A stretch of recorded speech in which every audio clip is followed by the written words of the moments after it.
அன்பான வணக்கம். தமிழர் யார் என்று நான் எனக்கு தெரிந்த சிற்றறிவை கொண்டு உங்களுக்கு சொல்கிறேன். உண்மையில நேற்று முறை சப்ஸ்கிரைப் பண்ணிச்சது, போன முறையும் யாரும் சப்ஸ்கிரைப் பண்ணினீங்க, எனக்கு யாருன்னு தெரியாது. உங்களுக்கு மிக்க நன்றி. உங்களுக்கு பிடிச்சிருக்குன்னு நினைக்கிறேன். பின்னர் கிறிஸ்தவர்களும் இந்துக்களும் எனக்கு ஃபோன் பண்ணி சந்தோஷம் நீ இப்படி செய்யன்னு சொல்லிக்கணும்.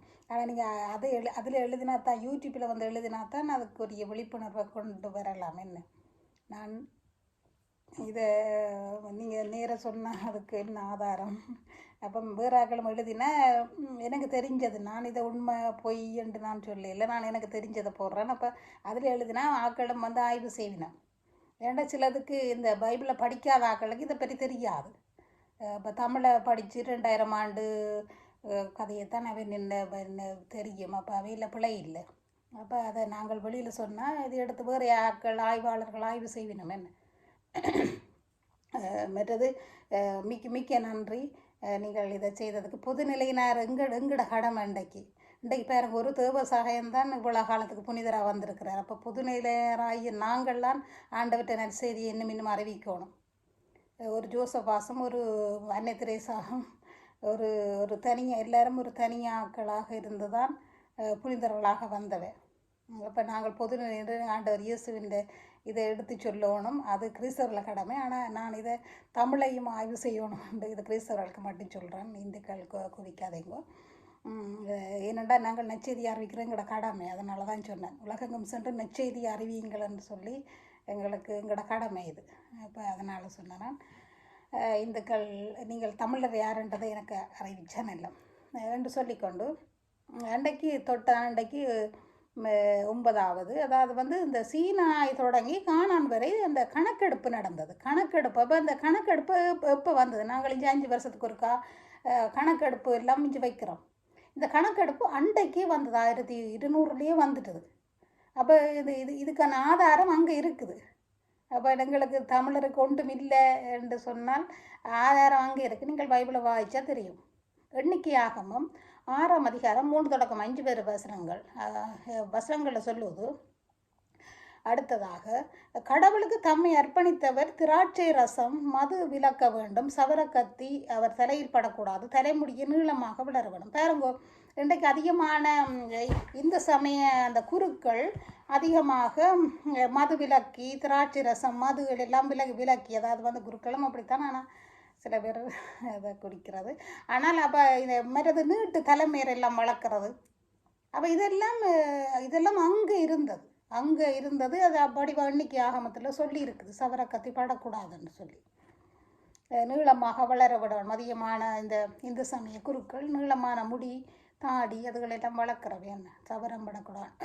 மற்றது எண்ணிக்கையாகமும் 11:5-8 எகிப்தில் செலவின்றி உண்ட மீன், வெள்ளரிக்காய், கொம்மட்டிக்காய், கீரை, வெங்காயம் ஆகியவற்றின் நினைவு வருகிறது. பாருங்கோ, இதெல்லாம் எங்கே இப்போ யார் சேர்ந்தது? இந்த சொற்கள் எங்கே இருந்து நாங்கள் இந்த பொருட்கள் எங்கே ஆரம்பம் என்ன, மூலம் என்ன?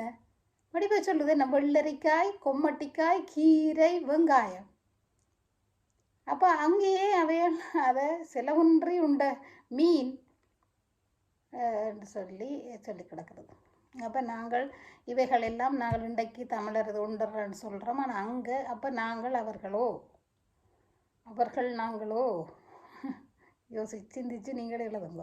மற்றது எண்ணாகமும் 11:7-8 வசனங்களில் மென்னா கொத்தமல்லி விதை போன்றும் அரவைக்கல்லில் அரைத்தனர், உரலில் போட்டு இடித்தனர். மென்னா கொத்தமல்லி விதை, பார்த்தீங்களா? மன்னா கொத்தமல்லி விதை அரவைக்கல்லில் அரைத்தனர், உரலில் போட்டு இடித்தனர். அப்போ அரைக்கிறது அம்மியில், அது நாங்கள் தோசை அதுகள் எல்லாம் அரைக்கிறது, சம்பல் அரைக்கிறது, அங்கே அவங்கள அரைச்சிருக்கிறாங்க. உரலில் போட்டு உரல் என்ற சொல் எங்கேருந்து வந்தது? அப்போ மற்றது பானைகளில் அதை வேக வைத்து, பானைகளில் நாங்கள் வேக வைக்கிறோம், பானையில் சோறு காய்ச்சுறோம். இவ்வாறு எமது உணவுகள் பாவித்த பொருட்கள் எல்லாவற்றையும் நோக்கமிடத்து இன்று நாம் உபயோகிக்கும் அனைத்துமாக காணப்படுறது. ஆகவே அவர்கள் நாங்கள் அவர்களோ என்று நமக்கு தமிழர்ன்ற யார் இந்த குறிப்புகள் ஒன்றும் இல்லையா, மழிஞ்சிட்டாம் இல்லையான்னு சொல்லினோம். அப்போ இது அங்கே இருக்குது. நீங்கள் உண்மையாக மற்றாக்கள் பிழை இல்லை, நீங்கள் பைபிளை வாசிச்சிருக்க மாட்டீங்க. அப்போ நீங்கள் வாசிங்க பைபிளை, வாசிச்சிங்கன்னா உங்களுக்கு தெரியும். 13ஆம் அதிகாரத்தில் கானான் நாட்டை உளவு பார்த்தல், உளவு பார்க்கறது, வேவு பார்த்தல், உளவு பார்த்தல், அந்த சொற்கள் இங்கேயும் முந்தி உளவு பார்க்குற எல்லா பிரிவினரும் என்ன அரசுகள் போன்றவைகள் என்று எப்படி இருந்ததுன்னு எண்ணி பாருங்கோ. மற்றது எண்ணாகம் 21ஆம் அதிகாரத்தில் வெண்கல பாம்பை செய்து வணங்கினர். அந்த அப்போ வெண்கல பாம்பை செய்து, இன்றைக்கும் வந்து இந்துக்கள் பாம்பை செய்து வழங்குறீங்க. நாங்களும் அந்த நினைக்கிறோம் கத்தோலிக்கிற கிறிஸ்தவர்களில் கத்தோலிக்கிற அந்த பாம்பை கொண்டு போய் அந்த என்னென்னா பாம்பு கொண்டு காணிக்க கொடுக்குறதோ இன்னும் எல்லாம் செய்கிறது எனக்கு கேள்விப்பட்டேன்.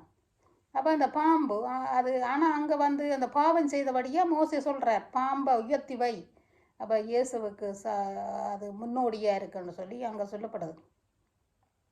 அதை பார்த்தவர்கள் குணமடைஞ்சார்கள். அப்பையும் அவைகள் பாம்பை செய்து வச்சிருக்கணும், ஆனால் செய்ய வேண்டாமன்ட்டு சொல்லி கிடக்கு பேர்ந்து அந்த நாட்களில் அறியாமல் தானே. அப்போ அதுகள் சிலது பேர்ந்து திருத்தப்பட்டிருக்கலாம். 26ஆம் அதிகாரத்தில் கணக்கெடுப்பு செய்கிறார்கள். அன்று 26ஆம் அதிகாரத்தில் கணக்கெடுப்பு செய்கிறார்களே, அன்று மரியாளும் சூசையும் கணக்கெடுப்புக்கு செய்வதற்காக சென்றதும் நாங்கள் சொல்லலாம்.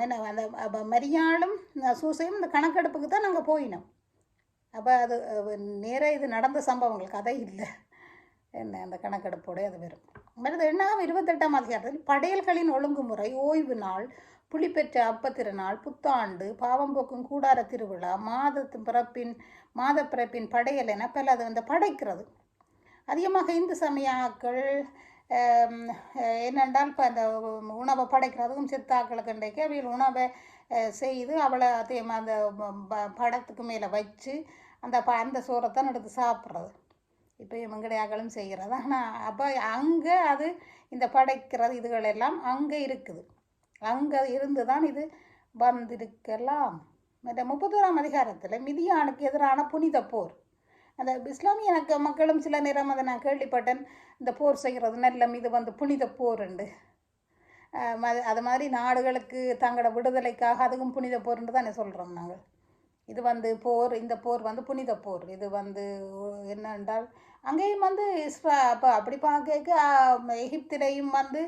எகிப்திலையும் ஆண்டவர் வந்து அந்த போர் புரிஞ்சு அந்த எதிரிகளை அழித்து இரவில் மேகத்தூணாகவும் பகலில் நெருப்பு தூணாகவும் இருந்து அவைகளை வழி நடத்தினவர் எதிரிகளை அங்கேயும் அழிக்கிறார்.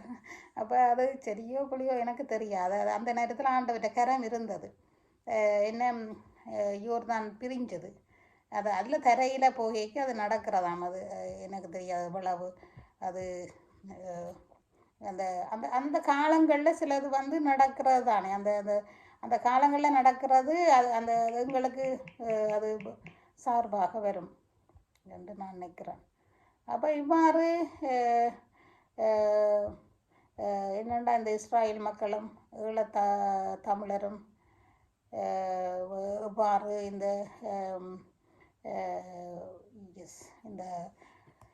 தமிழர்களோ உண்டு அறிகிறதுக்கு நான் யோசித்தேன். அடுத்தது 9வது 10வது தொடரும். உண்மைதான், இந்த சின்ன பிள்ளைகளை நாங்கள் வளர்ப்போம். இல்லை ரொம்ப சின்ன பிள்ளைகள் ரொம்ப கவலையில் கஷ்டத்தில் பிரச்சனையில் மன உளைச்சலில் இருக்கணும், ஊடகங்களில் மூழ்கி போய் தாதப்பனால் கட்டுப்படுத்த இயலாத அளவு இன்றைக்கு இருக்குது. முந்தி நாங்கள் அம்மா அப்பா சொன்னதை கேள்விப்பட்ட நாங்கள் அதன்படி நடந்த நாங்கள். ஆனால் இன்றைக்கு அவ்வாறு நடக்க முடியாத அளவுக்கு ஊடகங்கள் எல்லாம் அதுகளை சூழ்ந்து போயிருக்கு. அதுகள பிழை இல்லை. அப்போ அதுலேயும் அதுகள் படிக்க வேண்டி இருக்குது. அதனால் அதுகளுக்கு போய் அதுகள் தவறானதுகளில் கணக்க மன உளைச்சலையும் கணக்க பிரச்சனைகளையும் சிக்கி கொண்டு இருக்குதுகள். அப்போ இதுக்கு தலைவர்களாகிய நாங்கள் எங்களோட ஒருத்தட்ட பொறுப்போம். தனியாக பெற்றோரால் எங்களோட பிள்ளைய வளர்க்கல. இப்போ நான் எந்த பிள்ளையை சொல்கிற விட இன்னொரு ஆளுக்கு சொன்னால் அந்த பிள்ளை கேட்கும். நான் ஒரு ஆசிரியராக 6 வருஷம் இருந்தேன். நான் எத்தனையோ பிள்ளைகளை நான் பாடசாலையில் குழப்படியான பிள்ளைகளை மானிட்டர் ஆகி அந்த பிள்ளைகளை அதுகளை ஒரு வழிப்படுத்தினான். அப்போ ஒரு ஆசிரியரால் அப்படி செய்யலுமெண்டா ஒரு ஆன்மீக தலைவர்களாலேயோ அரசியல் தலைவராலேயோ அரசியல் எல்லாம் கேள்விக்குறியாக போச்சு. அட்லீஸ்ட் எல்லா சமயத்தோட தலைவர்களும் தயவு செய்து இதுக்கு உங்களோட அதிகாரம் வந்து எங்களுக்கு கடவுளால் தான் தாரது 6 வருஷம். அதுக்கிடையில் நாங்கள் இத்தனையோ எல்லாரும் அடுத்த நிமிஷம் எல்லாரும் இருந்தாங்க. எல்லாரும் இறக்கத்தான் போகிறோம்.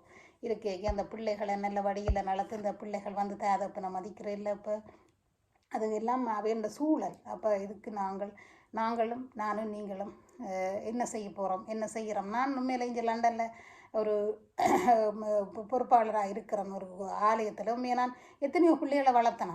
பெருமைக்காக இல்லை, நீங்களும் செய்யலாம், ஒவ்வொருத்தரும் செய்யலாம். எங்கட கடமை, எங்கட பொறுப்பு, எங்கட அதிகாரத்தில். நான் இங்கே முதல்ல தமிழில் எந்த பிள்ளை தான் வாசகம் வாசித்தது லண்டனில் இங்கே ஏர்ல்ஸ்வீல் பங்கில். அதை தொடர்ந்து கிணறு பிள்ளைகளை நான் சிவமாலை சொல்ல விட்டேன், நான் எழுத விட்டேன், நான் எங்களோட சஞ்சிகையில் பிள்ளைகளை உதவ விடுவேன். மொழி தெரியாத தமிழ் தெரியாதாக்களை உதவ அல்லது காணிக்கை எடுக்க விடுவேன். இப்படி நான் என்னால் ஏழுமானதுகளை அந்த இளம் பிள்ளைகளை, ஏனண்டா இன்றைக்கு எங்களுக்கு விசுவாசம் இருக்குது, ஆனால் எங்களோட பிள்ளைகளை நாங்கள் விட்டுட்டு போகணும். பாவங்கள் அதுகள் கிடந்து இப்படி பரிதவிக்குதில்ல இந்த விஞ்ஞான அது யுகத்தில். அது எங்களோட கடமை, இல்லாட்டி அது பாவம் கட்டாயம். அப்போ வழிபாடுகள் ஆலயங்களில் பிள்ளைகளை முன்னுக்கு விடுங்கோ, பிள்ளைகளை செய்ய விடுங்கோ. அதுகள் இதுக்குள்ளே இருந்ததில்லைண்டா கொஞ்சம் வெளியில் போகாதுகள், பூத வஸ்து அது இது ஒழுக்கக்கேடுகளுக்கு போகாதுகள். கூட ஆலயங்களோடு இருந்தால், நாங்கள் எல்லாம் ஆலயங்களோடு இருந்து வளர்ந்த நாங்கள். வைகாசி மாதம் என்றால் பின்னேரம் சிவமாலை, ஐப்பசி மாதம் என்றால் சிவமாலை, ஆவணி மாதம் என்றால் பிறநாள், எல்லாம் கூட அதுக்குள்ளே இருந்து நாங்களும் கிராஜுவேட் பண்ணி நாங்களும் எங்களோட குடும்பத்தில் எல்லோரும் இருக்கணும். அப்போ நாங்கள் அதை செய்ய வேணும், செய்யலாம். ஒவ்வொரு தரம் உங்களோட கடமை. நாங்கள்லாம் பெரியாக்கள் நிற்கணுமென்று நினைக்காதீங்கோ, பிள்ளைகளை விடுங்கோ. சிறு பிள்ளைகளை என்னிடம் வர விடுங்கள். மற்ற 25ஆம் அதிகாரத்தில் சொல்கிற சின்னஞ்சிறிய ஒருவனுக்கு செய்ததெல்லாம் எனக்கே செய்தீர்கள்ண்டு. உண்மைதான். அன்றைக்கு நாங்கள் பிள்ளைகளை இப்படி விட்டுட்டு போகிறது சரியான பாவம். அவையெல்லாம் நாங்கள் ஒரு வழிப்படுத்தி எல்லா சமய தலைவர்களும் இதை யோசித்து உங்களோட பொறுப்புகளை செய்வீங்களன்னு சொல்லி நானும். உண்மைதான். என்ன என்ன சிந்தையில் 1000 எண்ணங்கள் வைத்து சிறந்து விளங்கியதும் நாடே என்று சொல்லிக்கொண்டு, சன்றடி வீரட்டத்துக்கும் கலை செல்வங்கள் யாவும் குழந்தைங்கு சேர்த்திருவீர் என்று சொல்லிக்கொண்டு, இயேசு சொன்னார், உலகங்கும் சென்று நற்செய்தி அறிவியுங்கள், உலகம் முடியும் வரை நான் உங்களோடு இருப்பேன் என்று. நாங்கள் ஆண்டவற்றை பணியை பொது நேரம் எடுத்து செல்ல வேண்டிய காலம் வந்துட்டு. இன்றைக்கு குறுமடத்தில் குறுமான மாணவர்கள் எல்லாம் குறைஞ்சி போச்சு. அப்போ உண்மையில் எங்களோட கடமை, எந்தையும் உங்களோடையும் கடமை.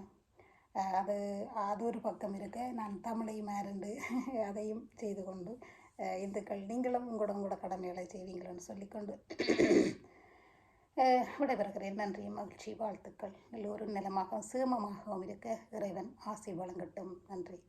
ஊற்று தண்ணீரே எந்தன் தெய்வாவே, ஜீவனதே எம்மில் பொங்கி பொங்கி வா, ஆசீர்வதியும் என் நல்ல கர்த்தரே, ஆசீர்வதியும் எம் நல்ல கர்த்தரே, ஆவியின் வரங்களினால் உலகை நிரப்பும், ஆவியின் வரங்களினால் உலகை நிரப்பும். தூயாவிக்காக காத்திருக்கிறோம். தூயாவிக்காக நிறைய செய்வீங்க. தூயாவி வருவார், வெள்ளமையோட இறங்குவார். கஷ்டம் பிரச்சனை எல்லாருக்கும் வரும், ஆனால் போகும். ஆண்டவரை நம்புகிற பிள்ளைகளுக்கு கஷ்டம் நிலைக்காது, மகிழ்ச்சியை தருவார் அவர். எப்போதும் மகிழ்ந்திருங்கள், இதை நினைத்தும் கவலைப்படாதீர்கள் என்று சொல்கிறார் ஒவ்வொருத்தருக்கு. நன்றி.